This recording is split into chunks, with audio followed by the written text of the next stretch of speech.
داستان کنونی ما تحت عنوان در بستر مرگ می باشد. داستان را با هم میشنویم. برایم نوشته بود. حتی یک روزم بدون گریه نمی گذرد. هر روز بارها با فکر خودکشی می افتم. دیگر زندگیم برایم هیچ اهمیتی ندارد.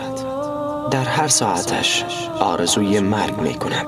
کاش به دنیا نیامده بودم و هرگز این دنیا را نمی شناختم. آغاز کارم با یکی از معدود دوستانم بود. روزی مرا به خانه‌اش دعوت کرد.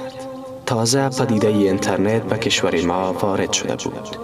او از کسانی بود که خیلی با اینترنت سر و کار داشت و باعث شد منم علاقه‌مند شوم وارد این دنیای ناشناخته شوم. تقریباً در عرض 2 ماه به من یاد داد چی طور از اینترنت استفاده کنم. منم شروع کردم به استفاده از آن و با چت کردن آشنا شدم. دانستم چی طور از سایت های خوب و بد استفاده کنم.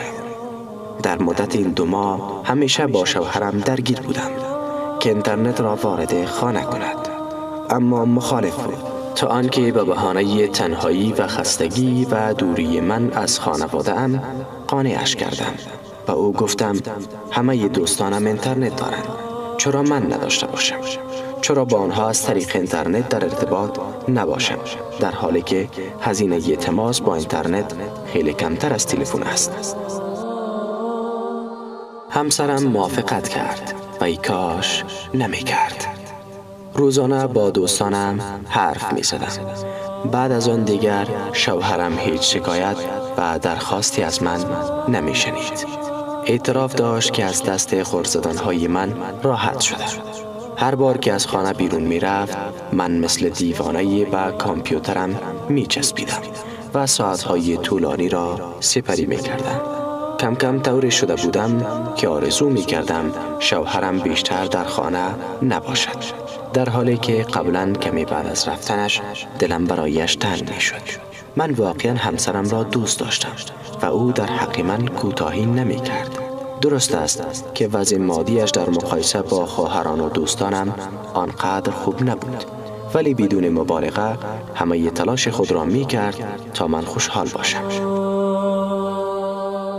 اما با گذر روزها احساس می کردم اینترنت بیشتر مرا شاد می کند. حتی دیگر به رفتن پیش خانواده‌ام فکر نمی کردم، در حالی که قبلا هر 2 هفته یک بار پیش خانواده می بودیم.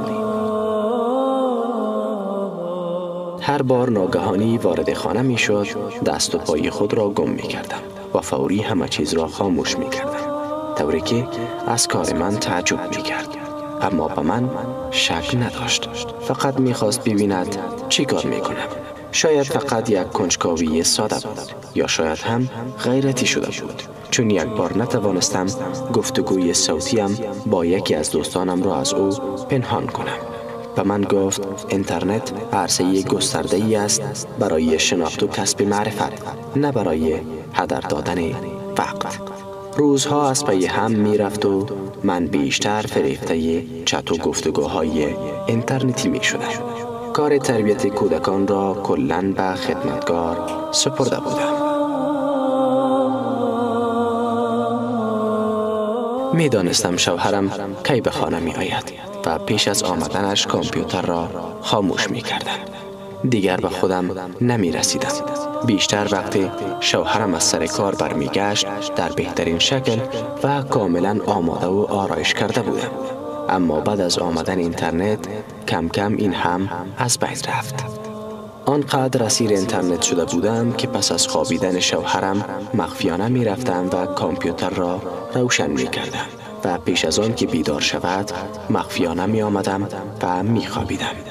شاید بعداً متوجه شد که کارهایم در اینترنت فقط وقت کشی است، اما دلش برایم می سوخت که تنهایم و از خانواده‌ام دورم.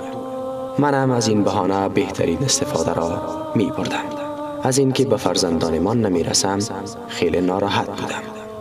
سر این قضیه خیلی مرا سرزنش می کرد، اما من زورکی خودم را به گریه می زدم و می گفتم تو نمی دانی وقتی خانه نیستی اینجا چی می گذرد. نمیدانی چقدر به آنها میرسم، اما آنها خسته‌ام میکنند. مختصر بگویم، نسبت به همه چیز سهلنگار شده بودم، حتی نسبت به شوهرم. قبلا که به خانه نبود 10 بار به او زنگ می‌زدم تا صدایش را بشنوم، اما پس از آمدن اینترنت دیگر صدای مرا نمی‌شنوید مگر برای سفارش خرید.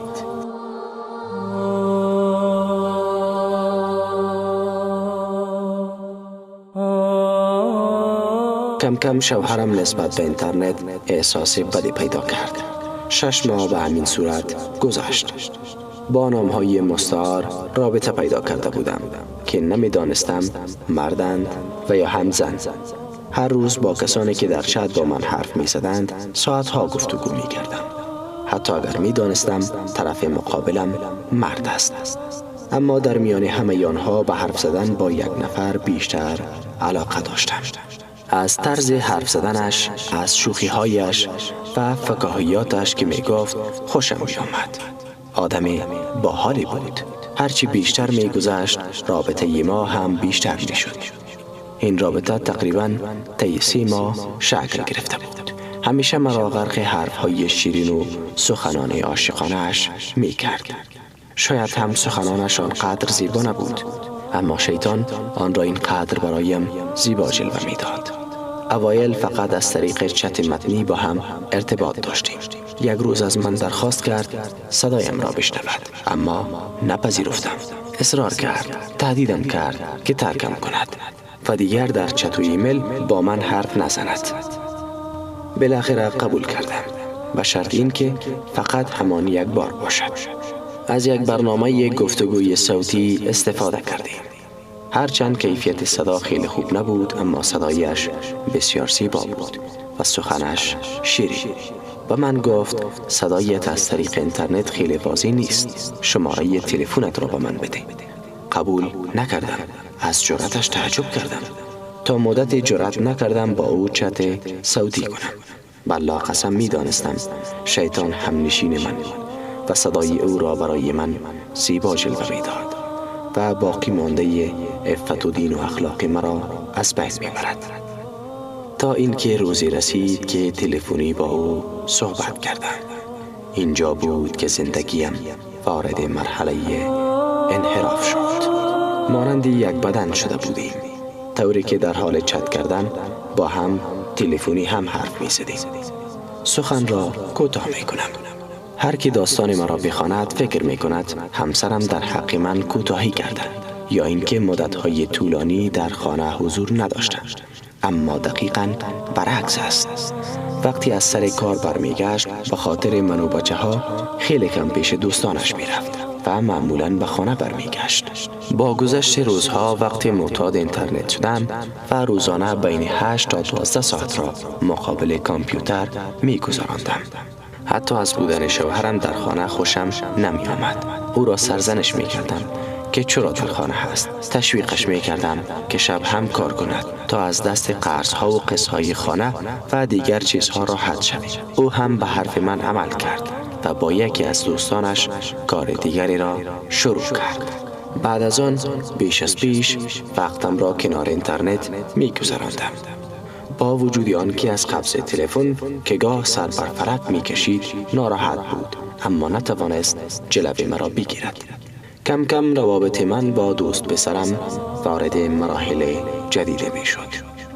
بعد از آن که صدایم را بارها شنیده بود و شاید هم از آن خسته شده بود، از من می خواست با هم دیدار کنیم. اما من سعی می کردم این درخواستش را نادیده بگیرم، اما نمی خواستم رابطه‌ام را با او قطع کنم. فقط به ظاهر او را برای این درخواستش سرزنش می کردم، هرچند خودم بیشتر مشتاق دیدار او بودم. اما نپذیرفتم، شاید برای ترس. اما اصرارش روز به روز بیشتر می شد. فقط می خواست مرا ببیند. همین. درخواستش را به این شرط پذیرفتم که برای اولین و آخرین بار باشد. جای را برای دیدار تعیین کردیم و سپس در یکی از بازارها با هم دیدار کردیم، در حالی که شیطان نفر سوم ما بود. راستش با نگاه اول از او خوشم آمد، یا شاید شیطان او را در نگاه من زیبا جلوه داد. شوهرم زشت نبود، اما شیطان حرام را برای من زیبا جلوه می داد. از هم جدا شدیم. بعد از آن سعی می کرد رابطه اش را با من بیشتر کند. نمی دانست که من شوهر دارم و صاحب چند فرزند هستم. بعد از آن بارها با هم دیدار کردیم و همه چیز را درباره من دانست. کاری کرد که از شوهرم متنفر شوم و من پیشنهاد داد از شوهرم طلاق بگیرم تا با من ازدواج کند. کم کم از همسرم متنفر شدم. هر بار بی خود با او درگیر می شدم تا مرا طلاق دهد. همسرم کم کم از مشکلاتی که در خانه با وجود می آوردم خسته شد و کمتر به خانه می آمد تا آنکه آن فاجعه رخ داد.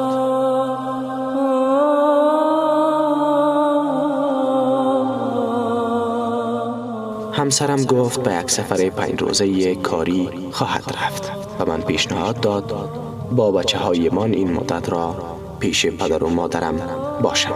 احساس کردم فرصت مناسب است. رفتن پیش پدر و مادر را نپذیرفتم.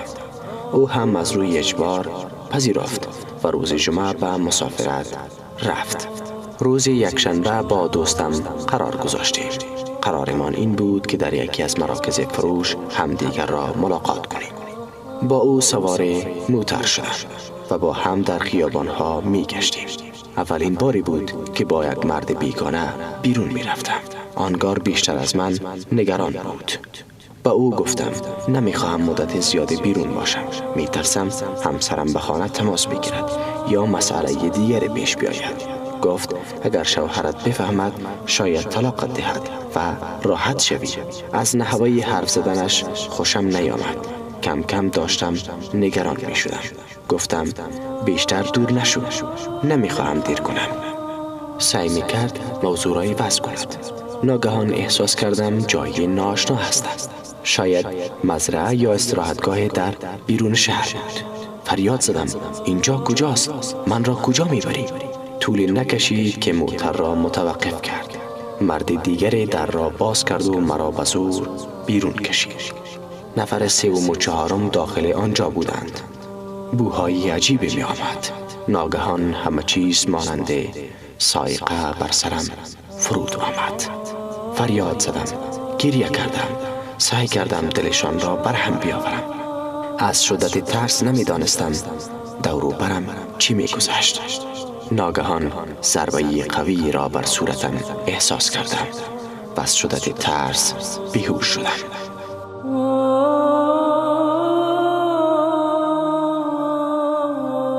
آره، آنچه باید رخ میداد رخ داد.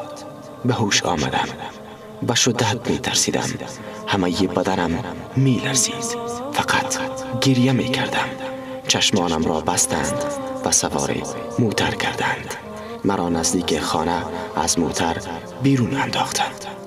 در حالی که بدنم می لرزید و پاهایم سست و بی حرکت بود، به سرعت خود را به خانه رساندم. آنقدر گریه کردم که اشک‌هایم خشک شد. خودم را داخل اتاقم زندانی کردم. نه فرزندانم را می دیدم و نه غذایی می خوردم. از خودم و از وجودم بدم می آمد. خواستم خودکشی کنم. بچه هایم را نمی شناختم. اصلا احساس نمی کردم آنها هم وجود دارند. شوهرم از سفر برگشت. آنقدر حال روزم بد بود که مرا به زور به بیمارستان برد. دکتر برایم مسکن و قرص‌های تقویتی تجویز کرد و شوهرم خواست سری مرا به نزد خانواده‌ام ببرد. خیلی گریه می کردم، اما خانواده‌ام چیزی نمی دانستند. فکر می کردند مشکل بین من و همسرم پیش آمده. پدرم سعی می کرد با شوهرم به تفاهم برسد، اما به هیچ نتیجه نرسید، چون همسرم اصلا نمی دانست مشکل من چیست. هیچ کس نمی دانست چی چیزی بر سر من آمده. حتی بعضی به من پیشنهاد دادند یکی از قاریان بر من آیات قرآن را بخواند. فکر می کردند مشکل روحی دارم. کوتاه بگویم، من شایستگی همسرم را نداشتم. برای همین به احترام از او درخواست طلاق کردم. من مستحق زندگی با چنین انسان شریف نبودم. من قبر خودم را با دستان خودم کنده بودم و آن دوست اینترنت تنها شکارچی دختران بود که از اینترنت و وسایل ارتباطی استفاده می کردند. شوهرم به خاطر من بسیار غمگین بود. حتی چند روز رخصتی گرفت تا با من نزدیکتر باشد. درخواست طلاق من را نپذیرفت. بیچاره من را دوست داشت. برای این خانواده خیلی زحمت کشیده بود و دوست نداشت آن را از دست بدهد. راز خود را در سینه پنهان کردم. هر روز که می‌گذشت بیش از پیش بر خشم و سرخوردگیم افزوده می‌شد. این چیز علتی بود که توسط آن مردان پست دامن مرا گرفت. چقدر احمق بودم. چی طور این همه ماها احساسات خود را به پای کسی ریختم که اصلا مستحق یا نبود.